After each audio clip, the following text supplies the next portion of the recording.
হচ্ছে আজকের প্রোগ্রামের স্লোগান। কোরআন মাইক করতে রাজি আছেন? কোরআন তেলাওয়াত করতে রাজি আছেন? আমার প্রিয় ভাইরা, ধীরস্থির ভাবে কোরআন তেলাওয়াত করুন, তাড়াহুড়ো করে নয়। আনাস রাদিয়াল্লাহু তাআলা আনহু বলতেন, রুব্বা কারি লিল কোরআন ওয়াল কোরআনু ইয়ালআনহু। কোরআনের অনেক কারি আছে যারা কোরআন পড়ে কিন্তু সওয়াব পায় না, বরং আল্লাহর কোরআন তার বিরুদ্ধে আল্লাহর দরবারে নালিশ করে আর লানত করতে থাকে। আমরা কি ওই রকম কোরআনের তেলাওয়াতকারী হতে চাই? না। ধীরস্থির ভাবে ওরাত্তিলিল কোরআন তারতিলা, তারতিলের সাথে পড়বেন। বিষ্ণু ঈসা ইসলাম কানা ইয়ামুদ্দু সাওতাহু মাদ্দান, টেনে টেনে পড়তেন। আলহামদুলিল্লাহি রাব্বিল আলামিন আর রহমানির রহিম মালিকি ইয়াউমিদ্দিন ইয়্যাকা না'বুদু ওয়া ইয়্যাকা নাস্তাঈন اهدنا الصراط المستقيم صراط الذين أنعمت عليهم غير المغضوب عليهم ولا الضالين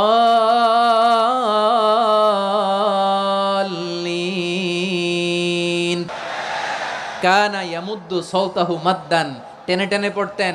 ওয়াকানা ইউকাত্তিউ আয়াতান আয়াতান, প্রত্যেক আয়াত পড়ে পড়ে তিনি থামতেন। এভাবে কোরআন পড়তে হবে।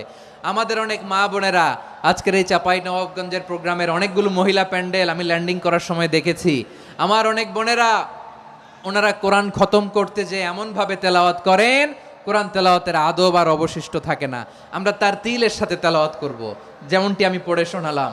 বিষ্ণু ইসলাম প্রতি আয়াত শেষে থামতেন, টেনে টেনে পড়তেন, তার তিলের সাথে পড়তেন, সুর করে পড়তেন। মানলাম ইয়াতাগান্না বিল কোরআন ফালাইসা মিন্না, যে সুর করে কোরআন পড়ে না সে আমার উম্মত হতে পারে। জাইয়িনুল কোরআন বিআসওয়াতিকুম, বিষ্ণু বলেন সুর করে কোরআন পড়বা।